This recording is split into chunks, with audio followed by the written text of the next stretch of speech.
Kung hindi ka nga mahilig mag-extension tapos gusto mo naka-curl lang yung eyelashes mo, manood ka na lang dito. Magdi-DIY eyelash lifting nga tayo. Una, lilinisan muna natin yung mga mata natin yan.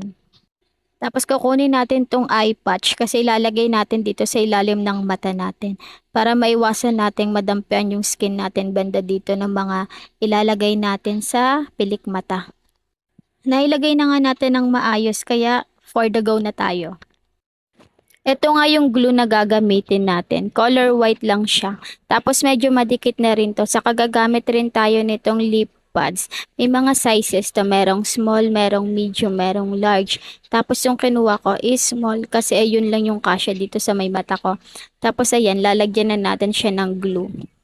Pag nalagyan nyo na siya ng glue, pwede nyo nang idikit sa may taas ng mata. Kasi dyan natin mamaya ididikit yung mga pilik mata natin. Lalagyan nga natin ulit ng glue yung banda dito. Tapos papatayuin natin siya ng mga 1 minute bago natin ididikit ulit. Kukunin natin tong clean tool kasi ito yung parang magsisilbing suklay ng pilik mata natin para maidikit natin sila dito sa taas. Ayan, ganyan lang gagawin nyo. Itataas nyo lang yung pilik mata nyo hanggang sa dumikit siya dun sa nilagay nating glue para kumapit na rin siya. Tapos ayan yung result niya. Nakataas na yung mga pilik mata. After 1 minute nga, kukunin natin itong number 1 firm lotion. Ilalagay lang natin siya sa pilik mata natin.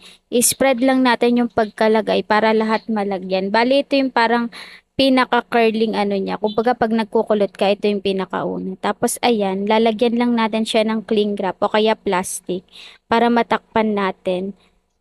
Tapos leave natin ng 8 to 12 minutes. After 12 minutes nga, kukunin na naman natin tong fixation. Ilalagay rin natin siya dito sa may eyelashes natin ng mga 8 to 12 minutes pa rin. Parehas lang nandoon sa may firm. After nyo malagyan, lalagyan ulit natin siya nitong plastic. Iko-cover natin siya ulit. Tapos ililib nyo na lang ulit siya. Ito na nga yung part na malapit tayong matapos. Kaya kukunin natin tong nutrition kasi ilalagay natin dito sa may pilik mata natin para ma-nourish yung eyelashes natin. Bago nga natin lagyan ng nutrition yung eyelashes natin, lilinisin muna natin to. Tapos sa kanya pa lang pwedeng ilagay yung nutrition. Patapos na nga tayo, kaya kukunin na natin itong cleanser. Lilinisin natin yung sa mga gilid ng mata natin bago natin matanggal to para hindi tayo mahirapan magtanggal ng lip pads. Pag natanggal nyo na nga yung lip pads, isama nyo na ring linisin yung mga nasa gilid ng eye area nyo para talagang walang natirang yung mga nailagay natin.